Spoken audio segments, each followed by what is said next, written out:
નમસ્કાર, મંતવ્ય ન્યૂઝ સાથે હું છું રિશા વેગડા। સમાચારની શરૂઆત કરીશું। રાજકોટમાં નિવૃત્ત શિક્ષક મહિલાએ કલેક્ટરને આવેદનપત્ર આપી ઈચ્છામૃતિની માંગ કરી હતી।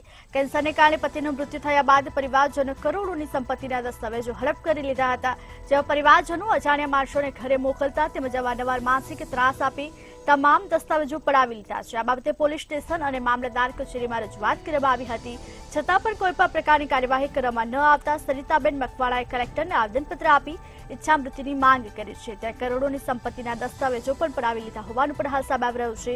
કરોડોની સંપત્તિના દસ્તાવેજો પડાવી લીધા છે। સરિતાબેન મકવાણાએ જો કે ઈચ્છામૃતિની માંગ કરી છે, મામલતદારને રજૂઆત કરી, છતાં પણ કોઈ પણ પ્રકારની કાર્યવાહી કરવામાં નથી આવતી। આખરે મહિલાએ ઈચ્છામૃતિની માંગ કરી છે। રાજકોટમાં મહિલાએ ઈચ્છામૃતિની માંગ કરી હોવાનું સામે આવી રહ્યું છે। સરિતાબેન મકવાણા નામની મહિલાએ જો કે હાલ ઈચ્છામૃતિની માંગણી કરી છે। સરિતાબેન મકવાણાએ ઈચ્છામૃતિની માંગણી કરી છે। રાજકોટમાં મહિલાએ ઈચ્છામૃતિની માંગણી કરી છે। સરિતાબેન મકવાણા નામની મહિલાએ હાલ ઈચ્છામૃતિની માંગણી કરી છે। પતિના મૃત્યુ બાદ પરિવારજનો માનસિક ત્રાસ આપતા હોવાનું પણ કહેવામાં આવી રહ્યું છે। જોકે માનસિક ત્રાસ આપતા હોવાનું પણ સામે આવી રહ્યું છે, ત્યારે કરોડોની સંપત્તિના દસ્તાવેજો પણ પડાવી લીધા હોવાનું પણ સામે આવી રહ્યું છે। સવિતાબેન મકવાણા નામની મહિલાએ હાલ ઈચ્છામૃતિની માંગણી કરી છે। જોકે સમગ્ર ઘટનાને લઈને મામલતદારને રજૂઆત કરવામાં આવી હતી, છતાં પણ કોઈ પણ પ્રકારની કાર્યવાહી કરવામાં નથી આવી। આખરે આ મહિલાએ ઈચ્છામૃતિની માંગણી કરી છે। રાજકોટમાં મહિલાએ ઈચ્છામૃતિની માંગણી કરી છે। કલેક્ટરને આવેદનપત્ર પાઠવ્યું છે। કલેક્ટરને આવેદનપત્ર પાઠવી અને સરિતાબેન મકવાણાએ ઈચ્છામૃતિની માંગણી કરી છે। જોકે મામલતદારને રજૂઆત કરવામાં આવી હતી, છતાં પણ કોઈ પણ પ્રકારની કાર્યવાહી કરવામાં નથી આવી। જોકે પતિના મૃત્યુ બાદ પરિવારજનો માનસિક ત્રાસ આપતા હોવાનું પણ સામે આવી રહ્યું છે। પતિના મૃત્યુ બાદ પરિવારજનો માનસિક ત્રાસ આપતા હતા। જોકે સવિતાબેન મકવાણાએ હાલ ઈચ્છામૃત્યુની માંગણી કરી છે।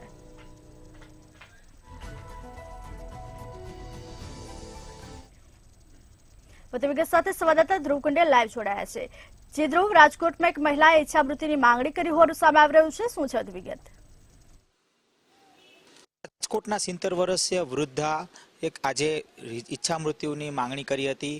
70 વર્ષના સરિતાબેન મકવાણાએ કહી શકાય કે કલેક્ટર સમક્ષ એક રજૂઆત કરી હતી અને આ રજૂઆતમાં ઈચ્છા મૃત્યુ તેઓએ માંગ કરી હતી। મહત્વની બાબત એ છે કે તેમના પતિના નિધન બાદ કહી શકાય કે તેમનો જે પરિવાર છે તે ક્યાંક તેમની જે પ્રોપર્ટી છે તે હડપ કરી લીધી છે। એ પ્રકારનો જે ઈચ્છા મૃત્યુના આવેદનપત્ર તેઓએ લખ્યું છે। ભાણેજ, ભત્રીજો અને જમાઈ સહિતના જે પરિવારજન છે તેઓએ ક્યાંક ખૂબ જ ત્રાસ આપીને તેમની પાસે જે સંપત્તિ હતી તે સંપત્તિના દસ્તાવેજો પોતાના નામ કરી લીધા છે અને તેના જ કારણે ક્યાંક આ વૃદ્ધાએ ઈચ્છા મૃત્યુની માંગણી કલેક્ટર સમક્ષ કરી છે। ક્યાંક તેઓ ન્યાય ઈચ્છી રહ્યા છે, પણ અનેક વખત સરકારી કચેરીના ધક્કા ખાધા બાદ પણ તેમને કોઈ પણ પ્રકારની સફળતા ન મળતા આ પ્રકારનું દરખાસ્ત તેઓએ કલેક્ટર સમક્ષ કરી છે। એટલે કે રાજ્ય સરકારને પણ માંગણી કરી છે કે તેમની જે ઈચ્છા મૃત્યુની માંગ છે તે સ્વીકારે, કારણ કે આ પહેલાં અનેક વખત તેઓએ રજૂઆત કરી છે કે તેમના જે સ્વજન છે કે તેઓએ ક્યાંક તેઓ સાથે છેતરપિંડી કરી છે। એટલે કે કરોડો રૂપિયાની જે સંપત્તિ ક્યાંક તેઓ તેમના પતિ મૂકી ગયા હતા, તે ક્યાંક તેમના ભાણેજ છે, ભત્રીજા છે કે પછી જમાઈ છે, તેઓ તેમના દસ્તાવેજ લઈ ચૂક્યા છે અને ખાસ તો તેમને માનસિક ત્રાસ પણ આપી રહ્યા છે અને આના જ કારણે તેઓએ ઈચ્છા મૃત્યુની જે દરખાસ્ત છે તે કલેક્ટર સમક્ષ મૂકી છે। તેમના જે પતિ છે તે તેમનો સ્વર્ગવાસ થયો હતો અને ત્યારબાદ કહી શકાય કે તેમના પરિવાર તરફથી ક્યાંક તેઓને માનસિક ત્રાસ આપવામાં આવ્યો હતો અને તેના જ કારણે તેઓએ આ રજૂઆત છે તે કરી છે। તેમના પતિ છે તે રાજકોટમાં ક્યાંક સરકારી ખાતામાં હતા અને ખાસ તો કેન્સરના કારણે તેમનું મોત નીપજ્યું હતું અને મોત બાદ કહી શકાય કે પરિવારના તમામ એક બાદ એક સભ્યો ક્યાંક તેમના ઉપર માનસિક ક્યાંક ટોર્ચર કર્યું અને ત્યારબાદ તેમની જે અનેક જગ્યાએ જે મિલકત હતી તે મિલકતના દસ્તાવેજો લઈ ગયા છે અને આ જ પ્રકારનો આક્ષેપ કરતા તેઓએ વારંવાર ક્યાંક સરકારી જે કચેરીના ધક્કા પણ ખાધા છે। પોલીસને પણ અનેક વખત આની જાણ થઈ છે, છતાંય પોલીસ તરફથી પણ કોઈ પણ કાર્યવાહી ન થતાં આજે વૃદ્ધ મહિલાએ પોતાની જે માંગ મૂકી છે અને જિલ્લા કલેક્ટર સમક્ષ ઈચ્છા મૃત્યુનું આવેદન પાઠવ્યું છે। જે ધ્રુવ, સમગ્ર માહિતી આપવા બદલ આપનો આભાર। રાજકોટમાં એક મહિલાએ ઈચ્છા મૃત્યુની માંગણી કરી છે।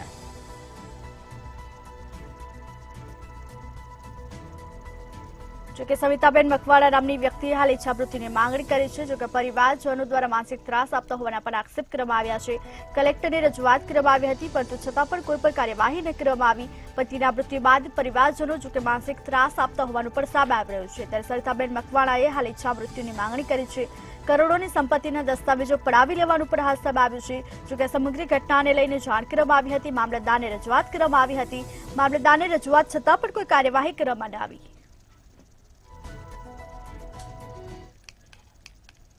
અયોધ્યામાં ભગવાન રામ બિરાજમાન થવા જઈ રહ્યા છે, ત્યારે ગુજરાત સૌથી અગ્રેસર રહ્યું છે.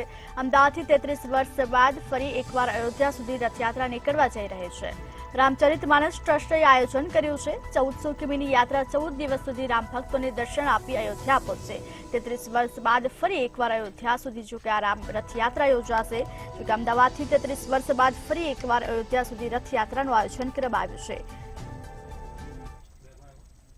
33 વર્ષ બાદ ભગવાનની જે એક ઐતિહાસિક રથયાત્રા હતી તે રથયાત્રા ફરી ગુજરાતમાંથી નીકળવા જઈ રહી છે અને રથયાત્રા ગુજરાતથી અયોધ્યા જવાની છે. આ 33 વર્ષ પહેલા થયું હતું અને ફરી વખત હવે અયોધ્યા જવાની છે. ત્યારે એના આયોજકો છે તેની સાથે વાત કરીશું કે કેવી રીતે આખી રથયાત્રા જવાની છે, ક્યાં ક્યાં રોકાવાની છે અને કેવા કેવા કાર્યક્રમો કરવાની છે. ભગવાન અયોધ્યામાં બિરાજમાન થવાના છે અને સાથે જ ખૂબ જ ઉત્સાહનો માહોલ અને તમે એક રથ तैयार कर રહ્યા છો. પહેલા તો रथ વિશે થોડી માહિતી આપશો.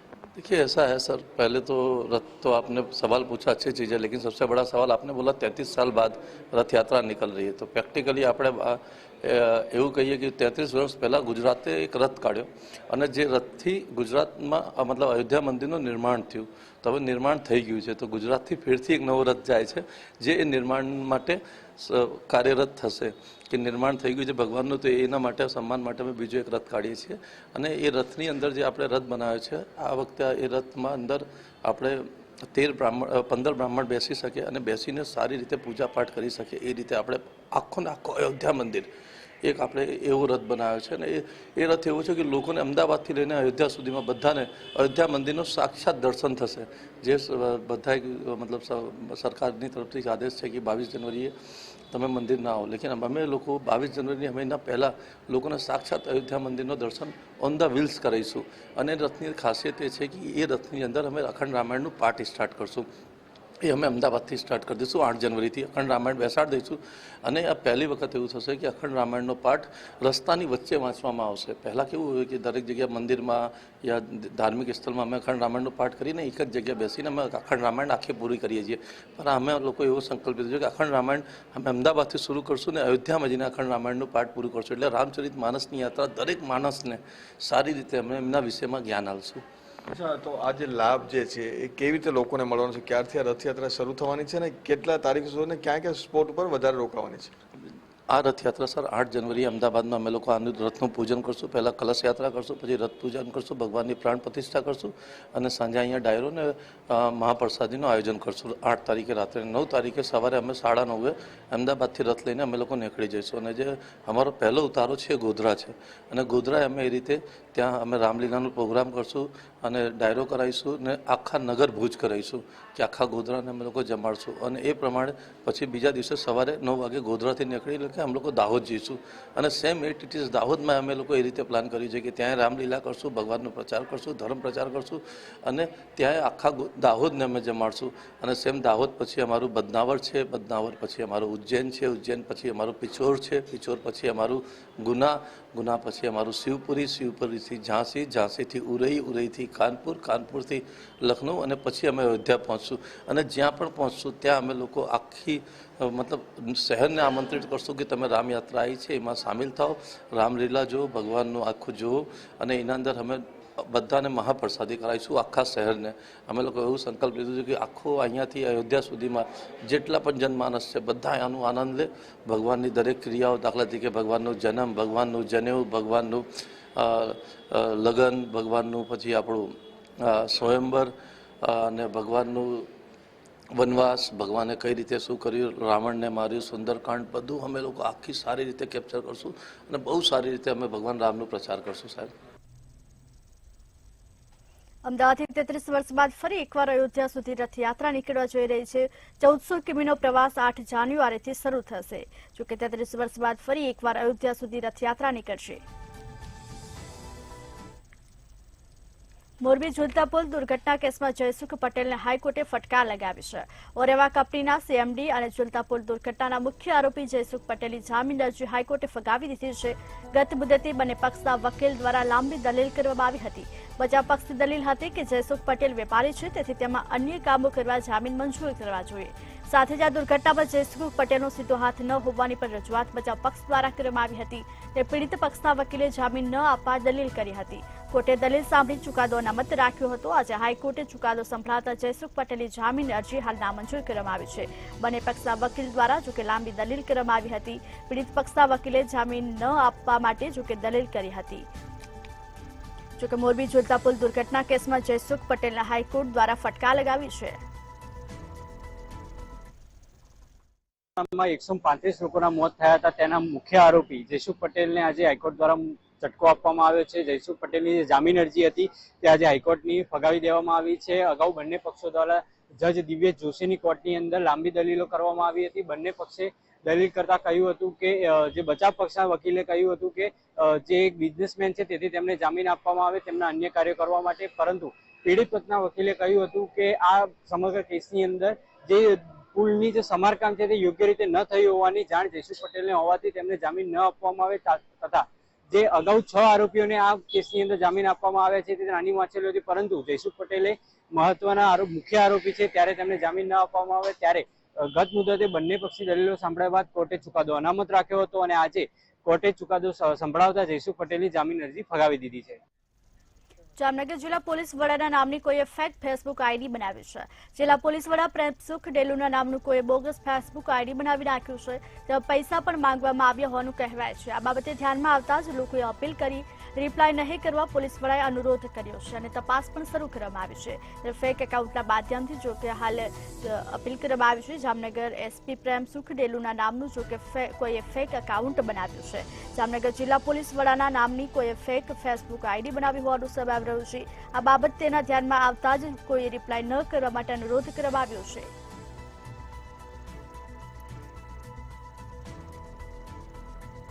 વધુ વિગત સાથે સંવાદદાતા સાગર સંઘાણી જોડાયા છે. જી સાગર, જોકે પોલીસ વડાના નામનું કોઈ ફેસબુક ફેક આઈડી બનાવ્યું હોવાનું સામે આવી રહ્યું છે, શું છે વધુ વિગત? ચોક્કસ જણાવી દઉં કે જે જામનગર જિલ્લામાં જિલ્લા એસપી નું ફેક એકાઉન્ટ બન્યું છે, જ્યારે ફેસબુક નું એકાઉન્ટ ફેક બનતા જ પોલીસ વિભાગમાં ખળભળાટ મચી ગયો છે અને જામનગર જિલ્લા એસપી નું ફેસબુક એકાઉન્ટ જે ફેક બન્યું અત્યારે એસપી ને જાણ થતાની સાથે જ જે એસપી ને તરત જ જેનો ઓરિજિનલ એકાઉન્ટમાંથી તેને મેસેજ પાસ કર્યો કે અન્ય શખ્સ દ્વારા જે ફેસબુક એકાઉન્ટ ફેક બનાવવામાં આવ્યું છે અને જે એકાઉન્ટને લઈને તેને રિપ્લાય ન આપવો કે કોઈ પૈસાની માંગણી કરે તો તેમને અપીલ કરી છે કોઈ વ્યવહાર કરવા નહીં અને તરત જ પોલીસ સ્ટેશનનો સંપર્ક કરો અને સાયબર ક્રાઇમ દ્વારા પણ આ અંગેની તપાસ ચાલુ રાખવામાં આવી છે. અને આની પહેલા પણ અગાઉનો બનાવ બનેલો છે જે એસપી નું ઇન્સ્ટાગ્રામ પણ જે ફેક બનાવવામાં આવ્યું હતું અને તેના દ્વારા પણ પૈસાની માંગણી કરવામાં આવી રહી હતી. તે જ દરમિયાન બીજો બનાવ બન્યો છે કે જે એસપી નું ફેસબુક એકાઉન્ટ ફેક બનાવવામાં આવ્યું હતું અને તેને લઈને એસપી દ્વારા લોકોને અપીલ કરવામાં આવી છે કે જે ફેસબુક એકાઉન્ટ ના માધ્યમથી કોઈ છેતરપિંડીમાં આવવું નહીં, જેને લઈને એસપી દ્વારા નિવેદન આપવામાં આવ્યું છે. સાગર, સમગ્ર માહિતી આપવા બદલ આપનો આભાર. જામનગરના પોલીસ વડાના નામનું ફેસબુક ફેક આઈડી બનાવવામાં આવ્યું છે. જોકે ફેક એકાઉન્ટના માધ્યમથી પૈસાની માંગણી પણ કરવામાં આવી છે. ત્યારે જામનગર જિલ્લા પોલીસ વડાના નામની કોઈએ ફેક ફેસબુક આઈડી બનાવી છે. આ બાબત તેના ધ્યાનમાં આવતા જ કોઈ રિપ્લાય નહીં આપવા માટે જણાવવામાં આવ્યું છે અને પૈસા પણ માંગવામાં આવ્યું હોવાનું હાલ સામે આવી રહ્યું છે. જામનગર એસપી પ્રેમસુખ જોકે હાલ ફેસબુક ફેક આઈડી બનાવ્યું હોવાનું સામે આવી રહ્યું છે. એસપીએ લોકોને મેસેજના રિપ્લાય ન કરવાની અપીલ કરી છે. જોકે આ બાબત તેના ધ્યાનમાં આવતા જ કોઈએ રિપ્લાય ન કરવાનું જણાવ્યું છે. લોકસભા ચૂંટણી પહેલા કોંગ્રેસને ખૂબ જ મોટો ઝટકો મળ્યો છે. ખંભાતના ધારાસભ્ય ચિરાગ પટેલે રાજીનામું આપ્યું છે. તેમણે આજે વિધાનસભા અધ્યક્ષ શંકર ચૌધરીને રાજીનામું આપ્યું છે. આ સાથે જ કોંગ્રેસ ધારાસભ્યોનું સંખ્યાબળ ગુજરાતમાં ઘટી 16 થઈ ગઈ છે. ઉપરાંત અન્ય ધારાસભ્યોની પણ કોંગ્રેસમાંથી વિકેટ પડવાના એંધાણ સેવાઈ રહ્યા છે. કોંગ્રેસના ધારાસભ્યોનું સંખ્યાબળ હાલ મોટા પ્રમાણમાં ઘટવાની સંભાવના રાજકીય ક્ષેત્રે વ્યક્ત કરવામાં આવી રહી છે. ત્યારે ચિરાગ પટેલે રાજીનામું આપતા કોંગ્રેસના ધારાસભ્યો 16 થયા છે. આવી રહેલી લોકસભાની ચૂંટણી પહેલા કોંગ્રેસમાં એક પછી એક રાજીનામા પડી રહ્યા છે, તો બીજી તરફ આમ આદમી પાર્ટીમાં પણ રાજીનામા આપવામાં આવી રહ્યા છે. તો કે આ તમામ ધારાસભ્યો હવે ભાજપમાં જોડાશે તે વાત નિશ્ચિત છે. વાત છે ખંભાતના ધારાસભ્ય ચિરાગ પટેલની. કોંગ્રેસમાં 3000 મતોની સરસાઈથી જીત હાંસલ કરી ચૂકેલા ચિરાગ પટેલે અચાનક કોંગ્રેસને રામ રામ કરી દીધા છે અને ભાજપનો કેસરીયો ધારણ કરવા પગરવ માંડ્યા છે. આજે સવારે સમગ્ર ઘટનાક્રમની વાત કરવા જોઈએ તો હાઈ વોલ્ટેજ ડ્રામા સર્જાયો હતો. કોંગ્રેસના ધારાસભ્યને આ રાજીનામા બાબતે પૂછતા તેમણે સંતા કુકડી રમીને મૌન સેવ્યું હતું. એટલું જ નહીં, કયા ધારાસભ્યો હજુ પણ રાજીનામા આપશે તે વાતનો પણ સ્પષ્ટ ઇનકાર કર્યો હતો. પરંતુ 11 વાગ્યા પછી વિધાનસભાના અધ્યક્ષ શંકરભાઈ ચૌધરી સમક્ષ વિધિવત રીતે ધારાસભ્ય પદેથી ચિરાગ પટેલે પોતાનું રાજીનામું સુપ્રત કર્યું હતું. ત્યારબાદ મીડિયામાં અચાનક કોંગ્રેસ પ્રત્યેનો આક્રોશ વ્યક્ત થયો હતો. આ તબક્કે તેમણે એવા નિવેદનો અને એવા આક્ષેપબાજી કરી હતી કે કોંગ્રેસ આજે નેતૃત્વ વિનાની થઈ ગઈ છે. એટલું જ નહીં, એક સમયની હીરો તરીકે ગણાતી આ પાર્ટી આજે ઝીરો લેવલે આવી ગઈ છે. એટલું જ નહીં, કોંગ્રેસના કેટલાક ધારાસભ્યો પણ અંદર હજુ ગુંગળામણ અનુભવી રહ્યા છે અને પોતાના મનની વાત વ્યક્ત નથી કરી શકતા. એટલે આગામી સમયમાં કોંગ્રેસમાંથી પણ હજુ વધુ ધારાસભ્યો રાજીનામા આપી ભાજપ સાથે જોડાય તો નવાઈ નહીં તેવા સંકેતો પણ આપ્યા હતા. આપને જણાવી દઈએ કે રાજ્યની આ ગુજરાતના રાજકારણમાં લોકસભા આવતાની પહેલા જ અનેક પલટાઓ આવ્યા છે. થોડાક દિવસ અગાઉ વિસાવદરમાંથી આમ આદમી પાર્ટીના ધારાસભ્યએ પણ રાજીનામું આપ્યું હતું. તો તેના પગલે હવે ચિરાગ પટેલે રાજીનામું આપ્યું છે. ત્યારે મનાઈ રહ્યું છે કે આવતીકાલે આમ આદમી પાર્ટીના વધુ એક ધારાસભ્ય રાજીનામું આપે તો નવાઈ નહીં. જોકે હાલ ચર્ચા ચકડોળે ચડી છે. તો બીજી તરફ ભાજપ પણ 31મી ડિસેમ્બર પહેલા આમ આદમી પાર્ટી અને કોંગ્રેસ ના ધારાસભ્યને તોડવા માટે કવાયત શરૂ કરી છે અને 31મી ડિસેમ્બર પહેલા હજુ 2 થી 3 ધારાસભ્યોના રાજીનામા પડે તો નવાઈ નહીં. આ બાદ ભાજપ દ્વારા એક સંમેલન યોજવામાં આવી શકે છે અને ત્યારબાદ જે ધારાસભ્યોએ રાજીનામા આપ્યા હતા તેમનો પ્રવેશ ઉત્સવ કરવામાં આવી શકે છે. પરંતુ જોવાનું એ છે કે ચિરાગ પટેલના રાજીનામાની અટકળોનો અંત ક્યારે આવશે તે તો સમય જ કહેશે. પરંતુ આવનાર પેટા ચૂંટણીમાં હવે આ ધારાસભ્ય ભાજપ તરફી ઉમેદવાર રહેશે કે કેમ તેવી નવી ચર્ચા ચકડોળે ચડી છે. વડાપ્રધાનના ફિટ ઇન્ડિયા સૂત્રને સાર્થક કરવા માટે સમગ્ર ગુજરાતમાં શિયાળાની સવારે એક સ્પર્ધાનું આયોજન કરવામાં આવ્યું છે, જે સમગ્ર ગુજરાતમાં દરરોજ અલગ અલગ જિલ્લામાં યોજાય છે. જેના ભાગરૂપે આજરોજ સુરત શહેર અને સુરત જિલ્લા ખાતે સૂર્ય નમસ્કાર સ્પર્ધાનું આયોજન કરવામાં આવ્યું હતું. ગુજરાત યોગ બોર્ડ દ્વારા કરાયેલ સ્પર્ધામાં મોટી સંખ્યામાં લોકોએ લાભ લીધો હતો. મહત્વનું છે કે શિયાળામાં શરીરને ફિટ રાખવા કસરત ખૂબ જ જરૂરી છે, જેથી રાજ્ય સરકારે સ્પર્ધારૂપી કસરતનું આયોજન કરાયું છે. આ સ્પર્ધામાં જે વિજેતા બનશે, જેમાં વિજેતા થનાર લોકોને ઇનામ પણ આપવામાં આવશે.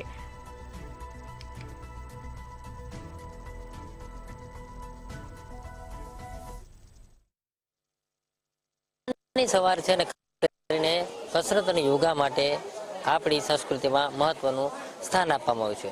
વડાપ્રધાનનું ફિટ ઇન્ડિયા સૂત્રને સાર્થક કરવા માટે ગુજરાત રાજ્ય યોગા બોર્ડ દ્વારા સૂર્ય નમસ્કાર સ્પર્ધાનું આયોજન સુરતમાં કરવામાં આવ્યું છે. સમગ્ર ગુજરાતમાં જે પ્રકારે આયોજન કરવામાં આવ્યું છે ત્યારે આજે સુરતનો વારો છે અને આ જે સૂર્ય નમસ્કાર સ્પર્ધા છે તે સૂર્ય નમસ્કાર સ્પર્ધા સુરતના વિવિધ ઝોનમાં કરવામાં આવેલી છે, જેમાં જે યોગા ટ્રેનરો છે તે તમામનો જે કાઉન્ટ છે તે કરી રહ્યા છે. અને ખાસ કરીને જે પ્રકારે આ સમગ્ર શિયાળાની સવાર છે ને તેને જ લઈને આ જે સૂર્ય નમસ્કાર સ્પર્ધા છે તેનું આયોજન કરવામાં આવ્યું છે. ખાસ કરીને જે વડાપ્રધાનની જે ફિટ ઇન્ડિયાનું જે સૂત્ર છે તેને સાર્થક કરવા માટે થઈ અને આ સ્પર્ધાનું આયોજન કરવામાં આવ્યું છે. આપણી સાથે ટ્રેનર છે તેમની સાથે વાત કરીશું. ખાસ કરીને આયોજન કરવામાં આવ્યું છે, કઈ પ્રકારનું આયોજન છે અને આનાથી શું લાભ છે?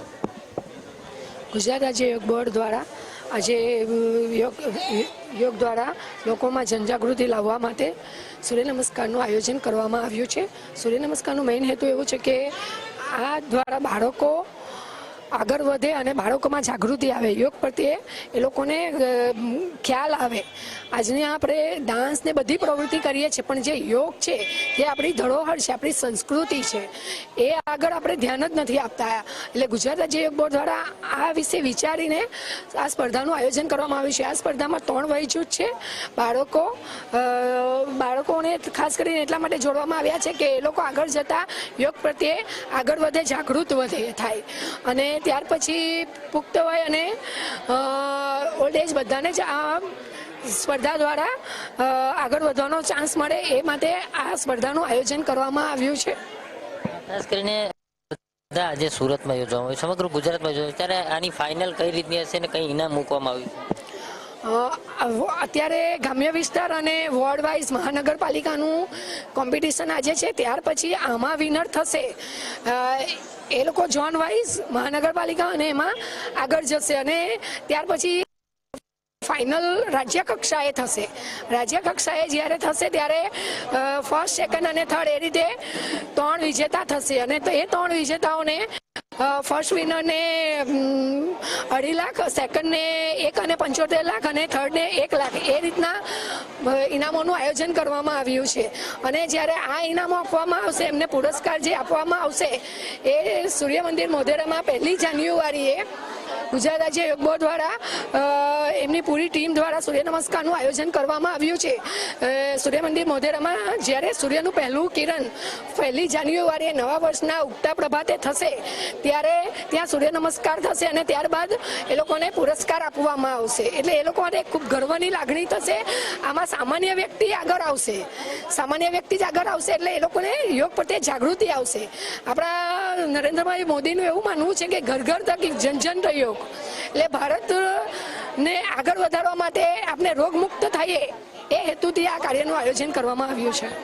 ચોક્કસથી જે પ્રકારે આ આયોજન કરવામાં આવ્યું છે તેમાં જોઈ શકાય છે જે પ્રકારે બાળકોને પણ તાલીમ આપવામાં આવી રહી છે અને ખાસ કરીને જે બાળકો છે તે બાળકો પણ સૂર્ય નમસ્કાર કરે તે માટે થઈને તેમને પણ તૈયાર કરવામાં આવી રહ્યા છે. સ્પષ્ટ કહી શકાય કે જે પ્રકારે પ્રધાનમંત્રીનું જે ફિટ ઇન્ડિયા જે સૂત્ર છે તેને સાર્થક કરવા માટે થઈ અને જે ગુજરાતના જે લોકો છે તે ફિટ રહે, ખાસ કરીને શિયાળામાં કસરત અને યોગને મહત્વનું સ્થાન આપણી સંસ્કૃતિમાં આપવામાં આવ્યું છે અને તેના થકી શરીર પણ ફિટ રહે છે. તેને લઈને આ સૂર્ય નમસ્કાર સ્પર્ધાનું આયોજન કરવામાં આવ્યું છે, જેને લઈને આજે સુરતમાં જે આયોજન છે તેમાં મોટી સંખ્યામાં લોકોએ ભાગ લીધો છે અને આમની જે ફાઇનલ છે તે મોઢેરા ખાતે સૂર્ય મંદિર ખાતે કરવામાં આવશે અને સૂર્યના પહેલા કિરણ સાથે આ સ્પર્ધા શરૂ થશે અને જીતનારને પણ ખૂબ મોટું ઇનામ આપવામાં આવશે. જૂનાગઢમાં છેતરપિંડીની ઘટના સામે આવી છે. બેંકમાં જ નાણાં સલામત ન હોય તેવો બનાવ પ્રકાશમાં આવતા સમગ્ર પંથકમાં ચકચાર મચી જવા પામી છે.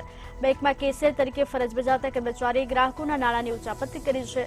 એચડીએફસી બેંકના કર્મચારીએ ગ્રાહક સાથે 83 લાખ રૂપિયાની છેતરપિંડી આચરી છે. બેંકમાં કેશિયર તરીકે ફરજ બજાવતા રાજમણિયા નામના કર્મચારીએ 3 ગ્રાહકોના નાણાંની ઉચાપતી કરી છે. નવેમ્બર 2023માં નિયન સવનાણી નામના ગ્રાહકે 15 લાખની ઉચાપતી ફરિયાદ દાખલ કરી હતી. વધુ વિગત સાથે સંવાદદાતા અમર બખાઈ લાઈવ જોડાયા છે. જે અમર, જૂનાગઢમાં બેંકના કર્મચારીએ જ ગ્રાહક સાથે છેતરપિંડી કરી હોવાની ફરિયાદ નોંધવામાં આવી છે, શું છે વધુ વિગત? જી ચોક્કસ કે દિવસે ને દિવસે છેતરપિંડીના જે કિસ્સાઓ છે તેમાં વધારો થઈ રહ્યો છે ને ત્યારે જૂનાગઢની અંદર એક બેંકના કર્મચારીએ જ ગ્રાહકો સાથે છેતરપિંડી કર્યાની ઘટના છે તે સામે આવી છે.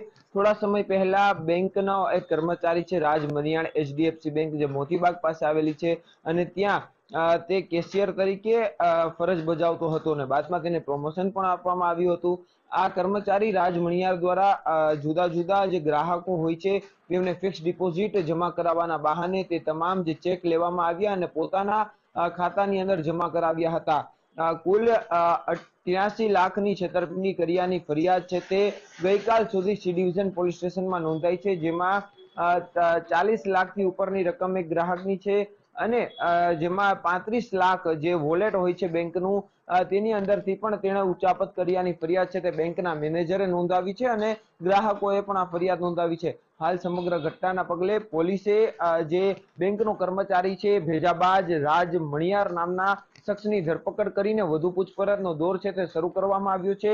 હાલ જે બેંકના ગ્રાહકો છે તે વધુ ફરિયાદ નોંધાવે તેવી પણ શક્યતા છે. 83 લાખનો જે આંકડો છે તે 1 કરોડ સુધી પહોંચે તેવી શક્યતાઓ હાલ વ્યક્ત થઈ રહી છે અને હાલ પોલીસે રાજ મણિયારની ઊંડાણપૂર્વક તપાસ શરૂ કરી છે. લોકો સાથે છેતરપિંડી કરીને તે ફરાર થઈ ગયો હતો ને બાદમાં પોલીસે તેની શોધખોળ કરી હતી. આ તમામ જે રૂપિયાની જે છેતરપિંડી કરી છે તે તમામ પૈસા ક્યાં નાખ્યા, કોને કોને આપ્યા અને કઈ રીતના તેણે છેતરપિંડી કરી હતી, આખી મોડસ ઓપરેન્ડીથી પોલીસે તપાસનો ધમધમાટ શરૂ કર્યો છે. રાજ મણિયાર સાથે બેંકના કોઈ કર્મચારી કે અન્ય કોઈ શખ્સો સંડોવાયેલા છે કે કેમ અને આ શા માટે કર્યું છે તે અંગે પોલીસે તપાસ કરી છે. હાલ તો પ્રાથમિક વિગત પણ એવી સામે આવી છે કે રાજ મણિયારના જે ક્રેડિટ કાર્ડ ઉપર જે દેણું થઈ ગયું હતું અને તેના કારણે તેણે લોકો સાથે છેતરપિંડી આચર્યાનું શરૂ કર્યું હતું. હાલ તો રાજ મણિયાર નામનો જે બેંકનો કર્મચારી છે ભેજાબાજ, તેની ધરપકડ કરીને હાલ સી ડિવિઝન પોલીસ દ્વારા વધુ પૂછપરછ છે તે શરૂ કરવામાં આવી છે. GMR સમગ્ર માહિતી આપવા બદલ આપનો આભાર.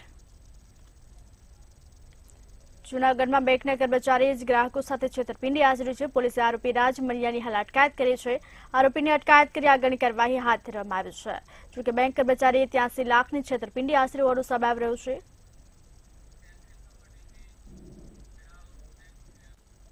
ભાવનગરમાં રિંગ રોડના નિર્માણ બાદ માત્ર એક જ વર્ષમાં રસ્તાની હાલત બિસ્માર થઈ ગઈ છે.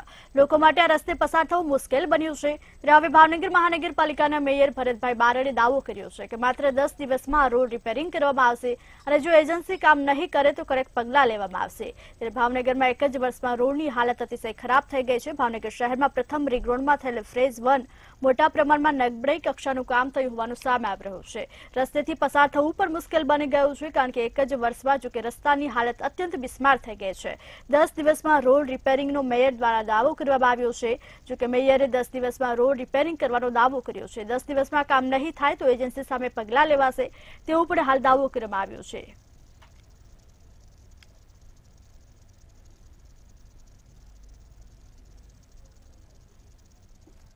ભાવનગર શહેરનો રિંગ રોડ છે તે ઘણા લાંબા સમયથી ટલ્લે ચડ્યો છે. એટલે કે ભાવનગર શહેરમાં જે રિંગ રોડનું નિર્માણ કરવામાં આવવાનું હતું તે રિંગ રોડ ફેઝ 1ના કામ પછી જે બીજા બે ફેઝ છે તેના કામની અંદર ગોકળગાઈ ગતિએ કામ ચાલુ છે. ત્યારે વાત કરીએ તો 5 વર્ષ પહેલા જે ફેઝ 1નું કામ કરવામાં આવ્યું હતું તેમાં જે રવેચીમાના મંદિરથી મંત્રેશ કોમ્પ્લેક્સ સુધીનો રિંગ રોડ છે તે અતિ બિસ્માર બન્યો છે. આ જે રસ્તો છે તે માત્ર એક જ વર્ષની અંદર તૂટી જવા પામ્યો હતો. રસ્તા ઉપર અમને જોઈ શકે છે કે જે ખાડા છે તે મસ્ત મોટા પડ્યા છે. અનેક વખત RMBના જે અધિકારી છે RU પટેલ તેને પણ પૂછવામાં આવ્યું હતું કે આ રિંગ રોડ છે તેની મરમ્મત ક્યારે થશે, રિંગ રોડ બનાવવામાં ક્યારે આવશે, શરૂ જે રિપેરિંગ કામ છે તે થશે કે નહીં. પરંતુ 25 વખત નોટિસ આપ્યા છતાં પણ જે RMB વિભાગ દ્વારા જે એજન્સી છે રિંગ રોડ બનાવવાવાળી તેની વિરુદ્ધમાં કાંઈ પગલાં લેવામાં નથી આવતા. 9 કરોડના ખર્ચે આ રિંગ રોડ છે તે બનાવવામાં આવ્યો હતો. પરંતુ જોઈ શકે છે કે રિંગ રોડ પર જે ખાડાઓ છે તે મસ્ત મોટા પડી ગયા છે. રિંગ રોડ તૂટી ગયેલો છે. ત્યારે હવે વાત એ રહી કે આ રિંગ રોડ છે મહાનગરપાલિકાની હદમાં આવે છે. આ રિંગ રોડના પૈસા મહાનગરપાલિકા દ્વારા ફાળવવામાં આવ્યા હતા. પરંતુ મહાનગરપાલિકાના સત્તાધીશો પણ રિંગ રોડને લઈને કોઈ પણ જાતની કામગીરી કે કોઈ પણ જાતની કહી શકાય કે કાર્યવાહી કરી નથી રહ્યા. ત્યારે ભાવનગરના હાલના જે નવનિયુક્ત મેયર ભરતભાઈ બારડ છે તેના દ્વારા પૂછવામાં આવતા તેને જણાવ્યું હતું કે તત્કાલીન કમિશનર સાથે બેઠક કરીને આ રિંગ રોડને રિપેરિંગ કરવામાં આવે તેની સૂચના આપવામાં આવશે. અન્યથા જો 10 દિવસની અંદર આ રિંગ રોડ રિપેર નહીં થાય તો જે એજન્સી છે તેની જે ડિપોઝિટ હોય છે તે ડિપોઝિટ જપ્ત પણ કરવામાં આવશે અને કડક કાર્યવાહી કરવામાં આવશે. પરંતુ 4 વર્ષ પહેલા જે રિંગ રોડ બનાવવામાં આવ્યો હતો તે રિંગ રોડ તૂટી ગયો છે. હવે માત્ર 4 જ મહિના આના ગેરંટી પીરિયડ બાકી છે. ત્યારે જોવાનું રહ્યું કે રિંગ રોડને સાંધો મારીને છોડી દેવામાં આવશે કે મહાનગરપાલિકા દ્વારા RMB સાથે મળીને રિંગ રોડ ફરીથી નિર્માણ કરવામાં આવશે. સમાચારમાં હાલ આટલું જ. વધુ સમાચારો માટે જોતા રહો મંતવ્ય ન્યૂઝ. નમસ્કાર.